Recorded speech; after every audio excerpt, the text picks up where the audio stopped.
നമസ്കാരം, ഞാൻ doctor Nisha എസ്തരൻ. Nisha's education ഹബിന്റെ പുതിയൊരു എപ്പിസോഡിലേക്ക് ഏവർക്കും സ്വാഗതം. കണ്ണൂർ യൂണിവേഴ്സിറ്റിയിൽ 2 ദിവസം മുന്നേ ആപ്ലിക്കേഷൻ ക്ഷണിച്ചിരുന്നു. ബി.എഡ് അഡ്മിഷന് വേണ്ടിയിട്ട് അപ്ലൈ ചെയ്യുന്നവർ പ്രധാനമായിട്ട് ശ്രദ്ധിക്കേണ്ട കാര്യങ്ങളും എങ്ങനെയാണ് മാർക്ക് അപ്ലോഡ് ചെയ്യേണ്ടതും എന്നൊക്കെയുള്ളത് നമ്മുടെ ഒരു ഇൻട്രൊഡക്ഷൻ വീഡിയോ വന്നതിനോടൊപ്പം തന്നെ കമന്റുകൾ എത്തിയിട്ടുണ്ടായിരുന്നു. സൈറ്റ് കൃത്യമായിട്ട് ആക്റ്റീവായി എല്ലാവർക്കും അപ്ലൈ ചെയ്യാൻ പറ്റുന്ന ഒരു സാഹചര്യത്തിലേക്ക് എത്തിയിട്ട് ഈ സംശയങ്ങളൊക്കെ മാറ്റിയതിന് ശേഷം അപ്ലൈ ചെയ്യാമെന്നാണ് ഞാൻ ആ വീഡിയോയിൽ പറഞ്ഞിരുന്നു.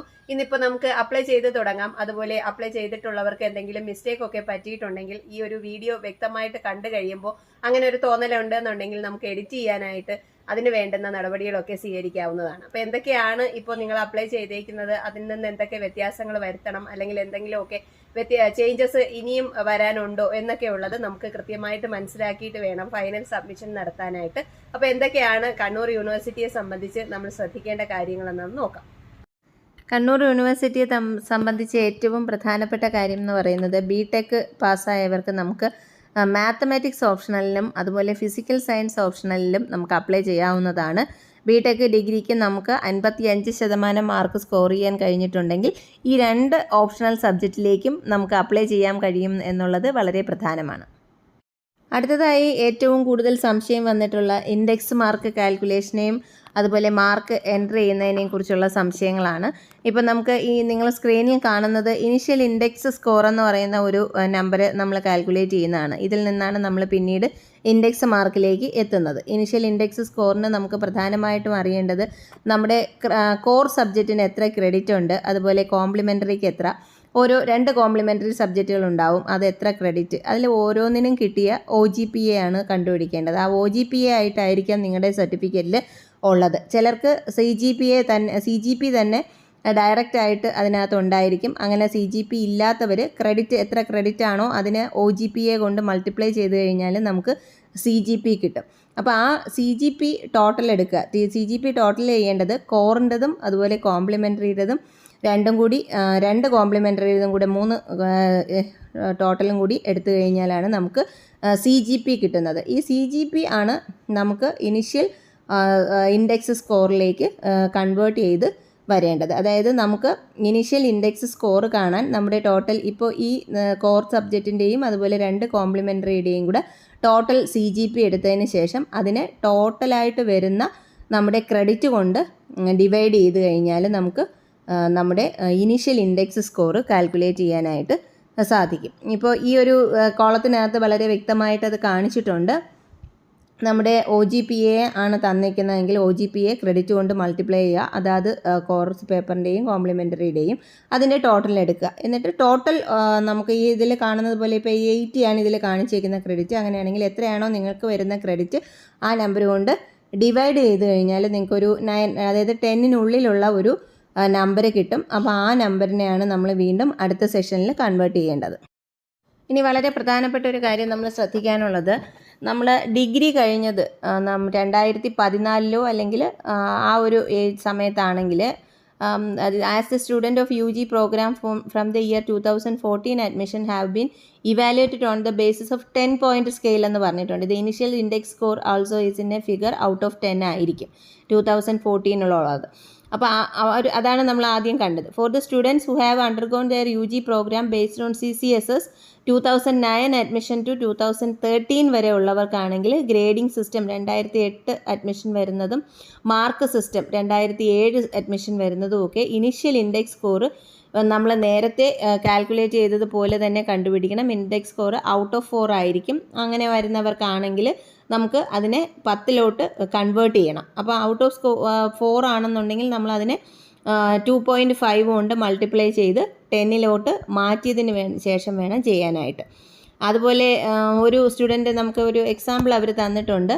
2013 അഡ്മിഷനാണ്. ഇനിഷ്യൽ ഇൻഡെക്സ് സ്കോർ 3.835 ആണെങ്കിൽ ഔട്ട് ഓഫ് 4 ആണെങ്കിൽ അതിനെ നമ്മൾ 2.5 കൊണ്ട് മൾട്ടിപ്ലൈ ചെയ്ത് 9.588 എന്നുള്ള ഒരു നമ്പറിലേക്ക് എത്തുന്നു. ഇങ്ങനെയാണ് നമ്മളതിനെ കൺവേർട്ട് ചെയ്ത് 4 പോയിൻ്റ് സ്കെയിലിൽ വരുന്നത് കൺവേർട്ട് ചെയ്ത് എടുക്കേണ്ടത്. ഇനി കൊമേഴ്സുകാർക്കാണെങ്കിൽ initial score shall be calculated as below എന്ന് പറഞ്ഞിട്ട് അവരതിൻ്റെ കാൽക്കുലേഷൻ കാണിച്ചിട്ടുണ്ട്. The percentage of marks obtained in the MCOM programme shall be converted to 10 point scale. 10 point സ്കെയിലിലേക്ക് നമ്മൾ മാറ്റുക. അപ്പം നമുക്ക് പെർസെൻറ്റേജ് മാർക്കായിരിക്കും ഇരിക്കുന്നത്. എക്സാമ്പിളായിട്ട് the percentage of mark for the MCOM programme 95.88 ആണെങ്കിൽ നമ്മളതിനെ 10 പോയിൻറ്റ് സ്കെയിലിലേക്ക് കൺവേർട്ട് ചെയ്യണം. After conversion into 10 point scale the initial index score is equal to 9.588. അത് നമ്മൾ ആ ഒരു 10 കൊണ്ട് ഡിവൈഡ് ചെയ്യേണ്ട കാര്യമേ ഉള്ളൂ. 95 ആണ് നമ്മുടെ പെർസെൻറ്റേജ് എങ്കിൽ അത് 9.5ലേക്ക് മാറുന്നു. ഓക്കെ, ഈ ബിടെക്കുകാരുടെ മാർക്കിൻ്റെ കാര്യവും പറഞ്ഞിട്ടുണ്ട്. ഇനിഷ്യൽ ഇൻഡെക്സ് സ്കോർ കാൽക്കുലേറ്റ് ചെയ്യാനായിട്ട് BEd മാത്തമാറ്റിക്സിനാണ് അവർ ചേരുന്നതെങ്കിൽ weighted average mathematics into total credit നമ്മൾ നേരത്തെ പറഞ്ഞതുപോലെ തന്നെ അത് മാത്തമാറ്റിക്സിൻ്റെത് plus weighted average of physics into total credit നമ്മൾ നേരത്തെ ചെയ്തതുപോലെ അത് മൾട്ടിപ്ലൈ ചെയ്തെടുക്കണം. ഇത് രണ്ടിൻ്റെയും കൂടെ സം എടുക്കുക. അതുപോലെ total credit of mathematics and physics. ശരിക്കും പറഞ്ഞു കഴിഞ്ഞാൽ നമ്മൾ മാത്തമാറ്റിക്സിനാണ് അപ്ലൈ ചെയ്യുന്നതെങ്കിൽ മാത്സിൻ്റെയും ഫിസിക്സിൻ്റെയും മാർക്കാണ് അവിടെ കൺസിഡർ ചെയ്യുന്നത്. അതേസമയം BEd ഫിസിക്കൽ സയൻസിനാണ് നമ്മൾ അപ്ലൈ ചെയ്യുന്നതെങ്കിൽ ഈ വെയ്റ്റഡ് ആവറേജ് മാത്തമാറ്റിക്സിൻ്റെത് എടുക്കണം. അതുപോലെ അതിനോടൊപ്പം തന്നെ ഫിസിക്സിൻ്റെത് വേണം. എന്നിട്ട് നമ്മൾ കെമിസ്ട്രിയുടേതും കൂടി ആഡ് ചെയ്യണം. ഇതിൻ്റെ മൂന്നിൻ്റെയും കൂടെ വെയ്റ്റഡ് ആവറേജ് ഇൻറ്റു അതാതിൻ്റെ ടോട്ടൽ ക്രെഡിറ്റ് ചെയ്തതിന് ശേഷം മൂന്നും കൂടി ആഡ് ചെയ്തെടുക്കുക. എന്നിട്ട് ഏറ്റവും അവസാനം നമ്മൾ ചെയ്യേണ്ടതെന്ന് വെച്ചാൽ 3 സബ്ജക്റ്റിൻ്റെയും കൂടെ ടോട്ടൽ ക്രെഡിറ്റ് എത്രയാണോ അതുകൊണ്ട് ഡിവൈഡ് ചെയ്ത് നമ്മൾ ആദ്യത്തെ സ്റ്റെപ്പിൽ കണ്ടതുപോലെ ടോട്ടൽ ക്രെഡിറ്റ് കൊണ്ട് ഡിവൈഡ് ചെയ്തെടുക്കുകയാണ് ചെയ്യേണ്ടത്. ഇനി രണ്ടാമത്തെ സ്റ്റെപ്പ് എന്ന് പറയുന്നത് നമ്മൾ സെക്കൻഡ് ഇൻഡെക്സ് സ്കോർ കാൽക്കുലേറ്റ് ചെയ്യുന്നതിനാണ്. ഇത് ഫസ്റ്റ് ഇൻഡെക്സ് സ്കോറിനെ നമ്മൾ ഒരു 500ൻ്റെ ഔട്ട് ഓഫ് 500 എന്നുള്ള രീതിയിൽ മാറ്റിയെടുക്കണം. അപ്പം നമുക്ക് 10ലായിരിക്കും കിട്ടിയിരിക്കുന്നത്. അതിനെ നമ്മൾ 50 കൊണ്ട് മൾട്ടിപ്ലൈ ചെയ്ത് 500ലേക്ക് മാറ്റുക. അപ്പോൾ നമുക്കൊരു 500നുള്ളിൽ വരുന്ന ഒരു നമ്പർ കിട്ടും. ഇനി മൂന്നാമത്തെ സ്റ്റെപ്പിലാണ് നമുക്ക് കമ്പ്യൂട്ടേഷൻ ഓഫ് തേർഡ് ഇൻഡെക്സ് സ്കോറിലാണ് നമുക്ക് വെയിറ്റേജുകൾ ആഡ് ചെയ്യേണ്ടത്. വെയിറ്റേജുകൾ എന്ന് പറയുമ്പോഴത്തേക്ക് പ്രധാനമായിട്ടും വരുന്നത് നമ്മുടെ PGയുടെ വെയിറ്റേജ് ആണ്. അത് PGക്ക് നമുക്ക് ഫസ്റ്റ് ക്ലാസ് ഉണ്ടെങ്കിൽ 5 മാർക്ക്, സെക്കൻഡ് ക്ലാസ് ആണെങ്കിൽ 3 മാർക്ക്, തേർഡ് ക്ലാസ്സിലാണെങ്കിൽ 2 മാർക്ക്, ഇങ്ങനെ വെയിറ്റേജുകൾ ആഡ് ചെയ്ത് വരും. അതുപോലെ അടുത്തത് വരുന്നതെന്ന് പറയുന്നത് കണ്ണൂർ യൂണിവേഴ്സിറ്റിയിൽ തന്നെ ഡിഗ്രി എടുത്തവരാണെങ്കിൽ 5 മാർക്ക് അവർക്ക് വെയിറ്റേജ് വരുന്നു. ഇനി അടുത്ത് കണ്ണൂർ യൂണിവേഴ്സിറ്റിയുടെ തന്നെ ജൂറിസ്ഡിക്ഷനിൽ വരുന്നവരാണെങ്കിൽ, അതായത് Kannur, Kasaragod revenue district and Mananthavady taluk of Wayanad ഇത്രയും ആ ഒരു റവന്യൂ ഡിസ്ട്രിക്റ്റിൽ വരുന്നവരാണെങ്കിൽ അവർക്ക് ആ ഒരു ലൊക്കാലിറ്റിയുടെ അല്ലെങ്കിൽ ആ ജൂറിസ്ഡിക്ഷൻ്റെ ഒരു 5 മാർക്സ് കൂടി വരുന്നുണ്ട്. ഇങ്ങനെയുള്ള കുട്ടികൾ നേറ്റിവിറ്റി സർട്ടിഫിക്കറ്റ് പ്രൊഡ്യൂസ് ചെയ്യുക എന്നുള്ളത് അത്യാവശ്യമാണ്. ഇനി അടുത്ത് വരുന്നത് ടീച്ചേഴ്സിന് വരുന്ന അവരുടെ സർവീസ്, അതായത് ടീച്ചർ കോട്ടയിൽ വരുന്ന ഇൻഡെക്സ് മാർക്കുകളാണ്. അപ്പോൾ അത് ടീച്ചർ കോട്ടയിൽ അപ്ലൈ ചെയ്യുന്നവർക്കാണ് ആ ഒരു വെയിറ്റേജ് ആഡ് ചെയ്ത് വരുന്നത്. ഇത് കൂടാതെ സാധാരണ കേരളയിലും കാലിക്കറ്റിലും അതുപോലെ MGയിലും ഒക്കെ തന്നെ NCC NSSന് വെയിറ്റേജ് ഉണ്ട്. പക്ഷേ എന്നാൽ കണ്ണൂർ യൂണിവേഴ്സിറ്റിക്ക് ഇത്തവണ അങ്ങനെ ഒരു വെയിറ്റേജ് സംവിധാനം ഉള്ളതായിട്ട് എങ്ങും പറഞ്ഞിട്ടില്ല.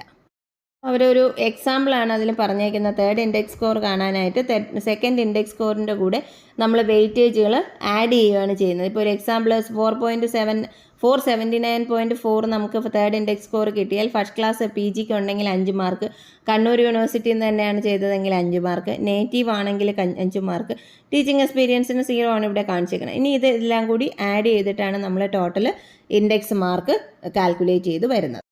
ഇനി നാലാമതൊരു സ്റ്റെപ്പ് കൂടെ ഉണ്ട്. അത് നമ്മൾ ഫൈനൽ ഇൻഡെക്സ് സ്കോറാണ്. നമുക്ക് കിട്ടിയതിൽ ചെറിയൊരു ഡിഡക്ഷൻ വരാനുള്ള സാധ്യതയുണ്ട്.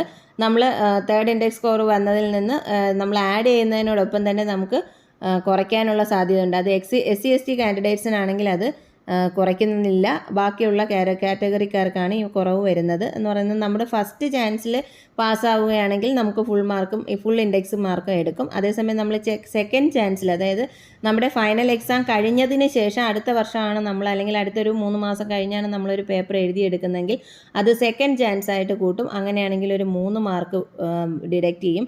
അതിനും നമ്മൾ ഫെയിലായി വീണ്ടും ഒരു ചാൻസ് കൂടി എടുത്താണ് പാസ്സാവുന്നതെങ്കിൽ 5 മാർക്ക് കുറയ്ക്കും. അടുത്ത് നാലാമതൊരു ചാൻസിലാണ് നമ്മൾ പാസ്സായിട്ടുള്ളതെങ്കിൽ 10 മാർക്ക് അതിൽ നിന്ന് കുറയ്ക്കും.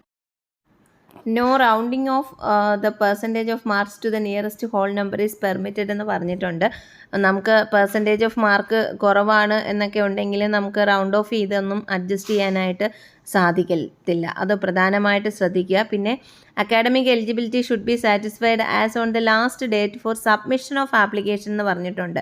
അപ്പോൾ നമുക്ക് പി ജിയുടെയൊക്കെ വെയിറ്റേജ് കിട്ടും എന്ന് പ്രതീക്ഷിക്കുന്നവർ റിസൾട്ട് വന്ന് ഫസ്റ്റ് ക്ലാസ്സോ സെക്കൻഡ് ക്ലാസ്സോ എന്നൊക്കെ ഉറപ്പ് വരുത്തിയതിന് ശേഷം മാത്രമേ വെയിറ്റേജിന് കൊടുക്കാവൂ. കാരണം നമ്മൾ വെയിറ്റേജിന് കൊടുക്കുകയും പക്ഷേ നമുക്ക് അഡ്മിഷൻ സമയത്ത് സർട്ടിഫിക്കറ്റുകളോ മാർക്ക് ലിസ്റ്റുകളോ ഒന്നും എത്തിയിട്ടില്ല എന്നുണ്ടെങ്കിൽ ആപ്ലിക്കേഷനിൽ അത് ഇൻഡെക്സ് മാർക്ക് തെറ്റായിട്ട് കാൽക്കുലേറ്റ് ചെയ്യുന്ന രീതിയിലേക്ക് പോകും. അതപ്പം നമ്മൾ നെഗറ്റീവ് ഒരു ഇമ്പാക്റ്റ് ഉണ്ടാക്കും. അതേസമയം നമുക്ക് എക്സാം ഇപ്പോൾ ലാസ്റ്റൊക്കെ ആയിട്ടുള്ളൂ, പി ജി ഒക്കെ നടക്കുമെന്ന് നമുക്ക് ഉറപ്പില്ല എന്നുണ്ടെങ്കിൽ അതിന് മുന്നേ തന്നെ നമുക്ക് മാർക്ക് കിട്ടില്ല എന്നുണ്ടെങ്കിൽ കഴിവതും അത് ഒഴിവാക്കുന്നതായിരിക്കും നല്ലത്. ലാസ്റ്റ് സബ്മിഷൻ ആപ്ലിക്കേഷൻ്റെ ലാസ്റ്റ് ഡേറ്റിനുള്ളിൽ നമുക്കത് ക്വാളിഫൈ ചെയ്ത് മാർക്ക് ലിസ്റ്റ് വന്നാൽ, അതായത് ഫസ്റ്റ് ക്ലാസ് ആണോ സെക്കൻഡ് ക്ലാസ് ആണോ എന്ന് ഉറപ്പാക്കാനുള്ള രീതിയിൽ റിസൾട്ട് പബ്ലിഷ് ചെയ്ത് കഴിഞ്ഞാൽ മാത്രമേ നമുക്ക് വെയിറ്റേജിനായിട്ടൊക്കെ കൺസിഡർ ചെയ്യത്തുള്ളൂ. അപ്പോൾ ആ ഒരു കാര്യം കൂടി പ്രത്യേകമായിട്ട് ഓർക്കുക. വിവിധ യൂണിവേഴ്സിറ്റികളിൽ ഇൻഡെക്സ് മാർക്ക് കാൽക്കുലേറ്റ് ചെയ്യുന്നത് എങ്ങനെയാണ് എന്നുള്ളതാണ് അടുത്ത് നമ്മുടെ വീഡിയോ വരാൻ പോകുന്നത്. അതിനോടൊപ്പം തന്നെ നമുക്ക് അഡ്മിഷന് വേണ്ടിയിട്ട് തയ്യാറെടുക്കാൻ എന്തൊക്കെ ചെയ്യണം, എങ്ങനെയാണ് ഫീസ് അടയ്ക്കേണ്ടത് എന്നൊക്കെയുള്ളത് നമ്മുടെ ഓരോ യൂണിവേഴ്സിറ്റികളെയും ബേസ് ചെയ്ത് വരുന്നുണ്ട്. അതുപോലെ ഇപ്പോഴത്തെ ഫീസ് നില എങ്ങനെയാണ്, എത്ര രൂപയാണ് നമ്മൾ അഡ്മിഷൻ സമയത്തേക്കായിട്ട് കരുതി വെക്കേണ്ടത്, ഇതൊക്കെ തന്നെ പല പല സെക്ഷനുകളിലായിട്ട് തൊട്ടടുത്ത് തന്നെ വീഡിയോകൾ വരുന്നുണ്ട്. ഏവർക്കും നിഷാസ് എഡ്യൂക്കേഷൻ ഹബിന്റെ ആശംസകൾ.